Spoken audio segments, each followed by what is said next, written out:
गौराई गणपतीच्या आगमनासाठी बनवूया बालुशाही, वरून खुसखुशीत आणि आतून रसरशीत. चला तर मग कृतीकडे वळूया. इथे मी 6 वाटी मैदा घेतला. 6 वाटी मैदा मी बरोबर वाटीनेच मोजून घेतला. त्यातच मी त्या वाटीने 1.5 वाटी तूप घेणार आहे. आता त्याच वाटीने मी इथे 1 वाटी दही घेते. दही घेतल्यानंतर यात मी चिमूटभर मीठ टाकते. मीठ टाकल्यानंतर अर्धा चमचा खायचा सोडा टाकणार आहे. आता हे सर्व आपण हलक्या हाताने मिक्स करून घेऊ. दही आणि तुपामुळे आपल्याला यामध्ये पाणी टाकण्याची आवश्यकता नाही.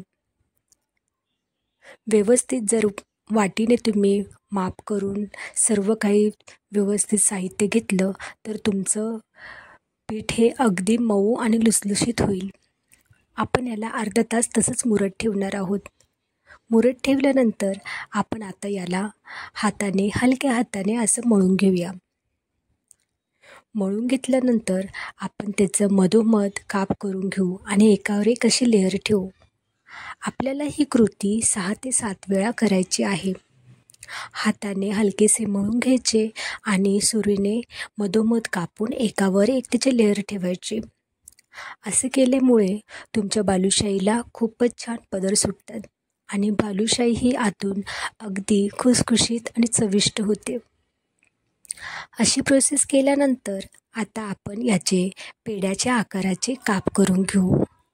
सुरीनेच आपण हे काप कापून घेऊ आणि पेढ्याच्या आकाराचे असे काप करून घेऊया. चला तर मग आता आपण काप करून घेऊ. मी सुरीने इथे हे कट मारून घेते आणि एकावर एक लेअर ठेवून तुम्हाला दाखवते. बघा याचे लेअर कसे दिसत आहेत. अगदी व्यवस्थित अशी पदर सुटलेले लेअर तुम्हाला इथे दिसतील.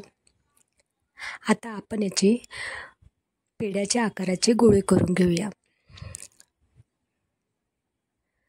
सुरीने मी हे कापून घेतल्यानंतर हे बघा एक एक गोळा मी हातावर घेऊन त्याचे गोल आकार करून घेते. आपल्याला बालुशाही ही पातळच करायची आहे, कारण की आपण जेव्हा ही बालुशाही तेलामध्ये टाकणार, यामध्ये आपण खायचा सोडा टाकलेला आहे, त्यामुळे ही बालुशाही खूपच फुलते आणि जाडसर अशी होते. म्हणून आपल्याला ही पातळच ठेवायची आहे. गोल गोल आकार देऊन त्याला आपण आपल्या हातावरती चपटे करून घ्यायचे. पोळीच्या आकाराचे केल्यानंतर त्याला मधोमध अंगठ्याने दाब द्यायचा आणि आपण हे बालुशाही आता करून घेऊया. एका कढईमध्ये मी पाक करून घेणार आहे. ज्या वाटीने आपण मैदा मोजून घेतला त्याच वाटीने आपण साखर मोजून घेऊया. इथे मी 4 वाटी साखर घेणार आहे आणि त्यातच मी 2.5 वाटी पाणी टाकले आहे. 4 वाटी साखरेला 2.5 वाटी पाणी म्हणजे तुमचा पाक हा व्यवस्थित तयार होईल. पाकही आपल्याला चांगलाच तयार करून घ्यायचा आहे, जेणेकरून आपली बालुशाही कडकही व्हायला नको आणि पाक पातळ झाला तर आपली बालुशाही बिघडायलाही नको. म्हणून आपल्याला चिवट असा पाक तयार करून घ्यायचा आहे. आता दुसऱ्या कढईमध्ये मी इथे तेल तापवले. तेल आपल्याला जास्त कडकडीतही तापवायचं नाही आहे. तेल तापल्यानंतर आपल्याला त्यातच बालुशाही सोडायची आहे.